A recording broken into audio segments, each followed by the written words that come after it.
vivons dans un royaume qui a été créé du néant par l'entité. Tout ce qui nous entoure est une manifestation de sa chair et de sa volonté. Nous ne savons presque rien de cette créature. On ignore son origine, l'espèce à laquelle elle appartient, ses motivations, ou bien l'étendue de ses pouvoirs. Mais de toute évidence, il semble quasi infini. Chaque jour, ou chaque cycle, vu la discontinuité du temps ici, apporte sa preuve de sa toute-puissance. L'entité est capable de prendre qui elle souhaite pour l'intégrer à son domaine. Et si nous, humains, faisons la différence entre personnes réelles et œuvres de fiction, l'entité, elle, n'a aucune notion de ce qu'est une fiction. Preuve en est que de nombreux tueurs et survivants proviennent en réalité de mondes fictifs pour nous. De livres, de films, voire même de divertissements vidéoludiques. Si pour un œil extérieur comme celui des observateurs cela semble évident, il semblerait que les sujets d'expérience de l'entité n'en aient pas conscience. Ils ne savent pas qu'ils viennent d'univers inventés. De même, les autres personnes les côtoyant dans les royaumes ne semblent pas prendre conscience qu'ils les connaissent depuis très longtemps. Regardez Feng Min, dont nous avons déjà parlé il y a quelque temps. Elle aimait pratiquer le cosplay, et avait même fait une tenue d'une héroïne de jeux vidéo, Jill Valentine.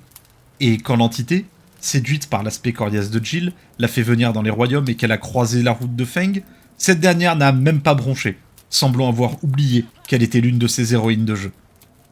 Tout cela use pour en venir à l'un des tueurs les plus fanatiques de l'entité, dont je voulais explorer la vie, qu'elle soit réelle ou issue d'une œuvre fictive. Je veux parler d'Amanda Yang, qu'on appelle ici le cochon. Voyons les archives.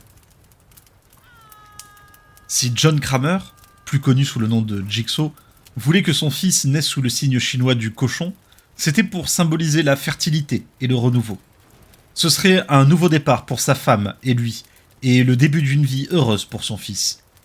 Mais son rêve vola en éclats la nuit où un junkie s'introduisit dans la clinique de sa femme, dans l'espoir de voler des drogues. Son fils à naître mourut lors de l'incident. John finit par retrouver le coupable, et en fit son premier cobaye. Et la signification du cochon changea à tout jamais. Il devint une représentation de la maladie qui rongeait John de l'intérieur, lui rappelant que nous ne sommes que de la viande, à moins de nous élever par nos actions et d'arracher la vie aux mâchoires même de la mort. Le cochon devint un intermédiaire, un agent de Jigsaw qui menait les cobayes à l'expérience. Pour ceux qui en sortaient vainqueurs, le cochon pouvait encore signifier la renaissance, dans une nouvelle vie en tant qu'apprenti, voire même disciple de Jigsaw. Ce fut le cas d'Amanda Yang, une âme troublée dont la vie consistait en une série de blessures qu'elle s'infligeait à elle-même et aux autres. Tout cela changea quand elle affronta le test de Jigsaw et en sortit victorieuse. Elle décida que sa vie valait quelque chose et adhéra à la cause de Kramer, prête à lui succéder alors que le cancer le rongeait. Mais elle finit par devenir dépendante de John. L'angoisse qu'elle nourrissait face à l'approche de sa mort se mêlant à la conviction que leur cobaye n'était pas capable de se sauver, de renaître grâce aux épreuves du jeu. Voyant cela, John lui proposa un autre jeu, une autre chance de salut. Mais Amanda laissa la rage et la jalousie dicter ses actions. Elle échoua et reçut une balle pour seule récompense. Alors qu'elle se vidait de son sang sur le carrelage, l'obscurité enveloppa Amanda, et elle perçut le bruit du bois qui craquait. Elle se retrouva dans la forêt, voyant à nouveau le monde au travers les yeux d'un cochon. Elle était entourée d'arbres dont les branches la griffaient de toutes parts. La panique s'empara d'elle, alors qu'elle entendait sa propre respiration résonner à l'intérieur du masque. Était-elle maudite, condamnée à passer le reste de sa vie ainsi, dans ce déguisement ? Ou était-ce un autre test ? Elle n'avait peut-être pas échoué après tout. John avait toujours eu une longueur d'avance sur tout le monde. Et il était sans doute préparé à toute éventualité. Il ne l'aurait sûrement pas abandonné ainsi. Jigsaw était peut-être mort, mais il l'avait confié à quelqu'un d'autre. Quelqu'un pour qui elle serait à nouveau le cochon. Elle comprenait maintenant qu'elle avait toujours pris les bonnes décisions. Le jeu était terminé. Aucun d'eux n'avait le droit au salut. Ils étaient tous de la viande, destinée à mourir. C'est étrange comme les archives de la bibliothèque d'Arkham sont fournies sur un personnage comme Amanda. Il faut croire qu'ici, tout comme il n'y a ni concept de temps et d'espace, la notion de réel ou d'imaginaire n'a pas cours. Amanda est juste une personne de plus à torturer et à utiliser au profit de l'insatiable appétit de l'entité. Comme dit l'adage, qu'importe le flacon tant qu'on est l'ivresse. En la personne d'Amanda, l'entité s'est trouvée un tueur loyal jusqu'au bout. Persuadée qu'il s'agit là d'une nouvelle épreuve de son mentor John Kramer, elle ne discutera jamais les directives qui lui sont données. D'autant qu'Amanda a toujours eu un penchant pour le sadisme et prenait un grand plaisir à voir ses sujets de test souffrir, quitte à travestir les enseignements de Jigsaw, allant ainsi contre sa volonté. J'ai étrangement trouvé des souvenirs d'Amanda dans la brume, et j'ai pu les cristalliser pour les exploiter et vous les montrer. Souvenir 9107. Amanda sent son rythme cardiaque accéléré, tandis que le sujet de test hurle sur l'écran du téléviseur. Elle l'observe pendant qu'il baisse les yeux vers le cylindre transparent appuyé contre son abdomen. Plusieurs rats sont piégés à l'intérieur du cylindre, griffant la peau du sujet. À l'intérieur, le thermomètre affiche 36 degrés. Les rats sont nerveux, coincés entre le verre et son estomac. Ils ne peuvent pas échapper à la chaleur. Amanda est ravie de voir le sujet crier tandis que les rats lui lacèrent la peau. Il cède alors à sa faiblesse et active le dernier mécanisme du piège. Amanda ressent une poussée d'adrénaline, tandis qu'une planche s'élève à l'intérieur du cylindre collé à l'abdomen du sujet, à l'opposé des rats affamés, laissant place à un cobra sifflant. Le serpent s'élance et les rats se déchaînent. Ils griffent et mordent comme des fous l'estomac pour échapper à leurs prédateurs. Un des rats se glisse à l'intérieur du ventre. Amanda sourit tout en l'observant hurler d'agonie. La partie est finie. Amanda est euphorique, tandis qu'elle se précipite dans la salle suivante pour retrouver John Kramer. Mais son humeur change quand John la reçoit, d'un froncement de sourcils épuisé. Il essuie la transpiration de ses sourcils et loue ses efforts, tout en critiquant son plan. Faire souffrir semblait être l'unique idée derrière le piège. La souffrance peut servir de châtiment, mais elle doit d'abord être offerte, comme rédemption. Amanda fronce les sourcils. Après tous ses efforts, comment peut-il encore douter d'elle ? Elle suit ses enseignements à la lettre. Cette nouvelle chance est bien trop précieuse pour qu'elle la gâche. Elle observe comment John se penche sur la table pour reprendre son souffle. Sa respiration se change en une quinte de tout et elle lui tend une bouteille d'eau. Amanda voit bien que leur temps ensemble est limité. Elle n'a pas le moindre doute là-dessus. Elle est destinée à lui succéder et à poursuivre ce qu'il a commencé. Souvenir 9108. John titube à l'intérieur de l'usine de conditionnement de viande.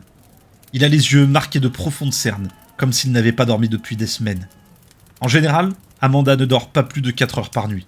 Encore moins avant un test. L'émotion la maintient éveillée. Son regard se pose sur le dossier volumineux que tient John. Un autre test ? John hoche la tête. Il compile des informations sur Grace Wright, une femme politique aimable en campagne pour les prochaines élections.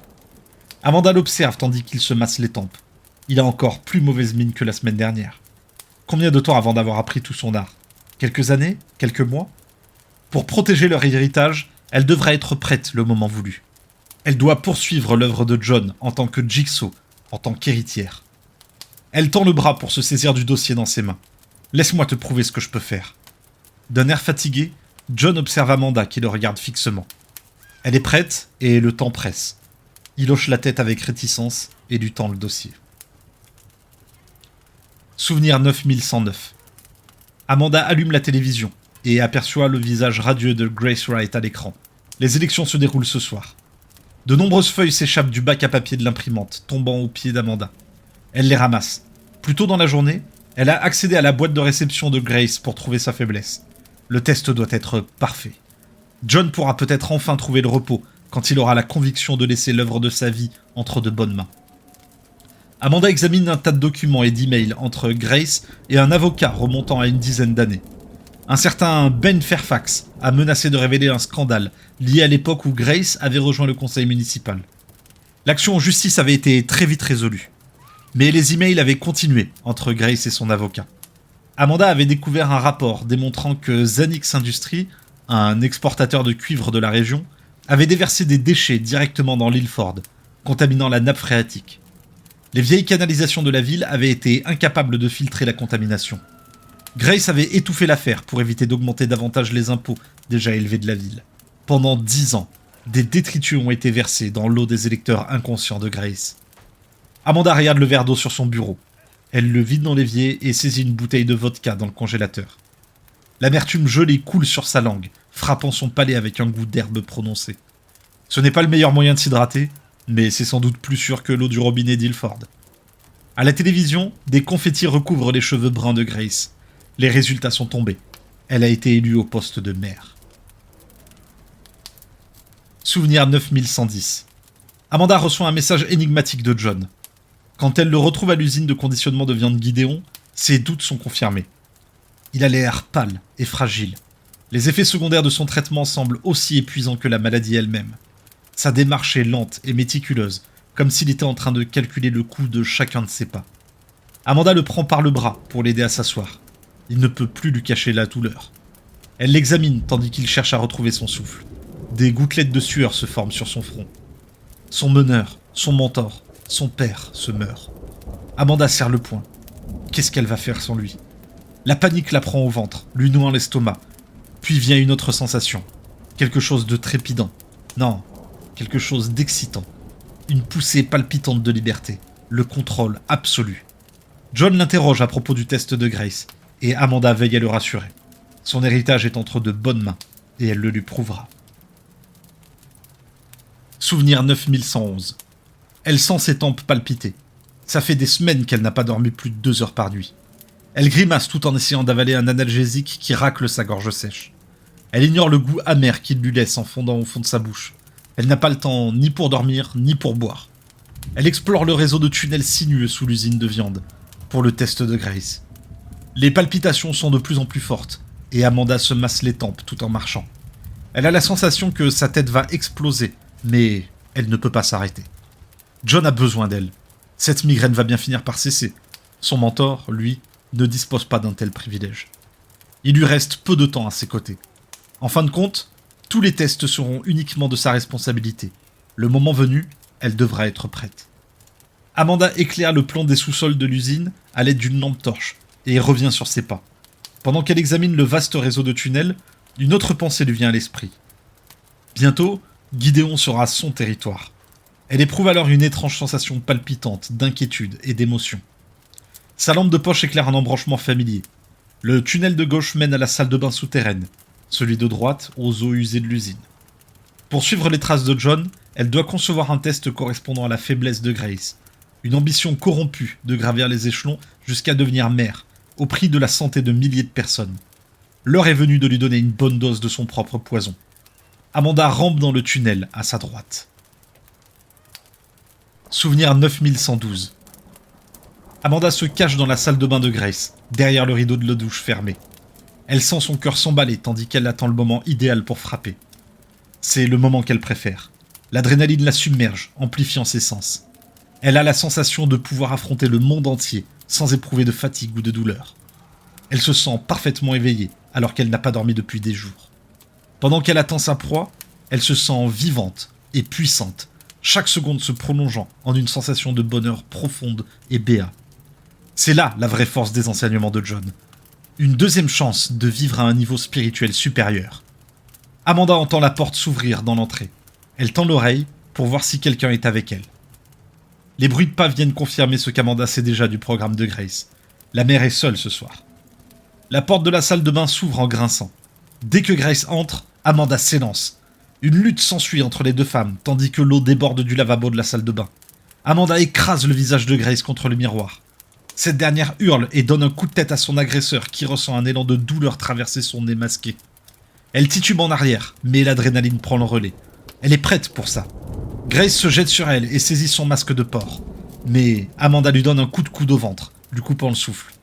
Tandis que sa victime cherche à se relever, Amanda bondit et cogne la tête de Grace sur le sol chauffé. Cette dernière s'évanouit. Souvenir 9113. Amanda joue avec une bouteille d'eau en verre. Elle a un tas de clés sur la table devant elle. Aucune d'elles n'est importante, hormis une. Elle devrait glisser cette clé dans la bouteille, mais elle hésite. Si elle le fait, Grace pourrait l'utiliser pour s'échapper. Une mère récemment élue serait une alliée utile, et une héritière puissante pour John. Amanda serre fermement la bouteille. Elle serait prête à tout pour son mentor, même à trahir ses enseignements. La rédemption ne devrait être accordée qu'à une poignée de privilégiés. Elle glisse la vraie clé dans sa poche et la fausse dans la bouteille qu'elle lance ensuite dans le bassin d'eau usée de l'usine. C'est le concept d'Amanda, en tant que digne héritière de John Kramer. Que le jeu commence.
Nous venons d'assister à l'une des épreuves mises en place par Amanda.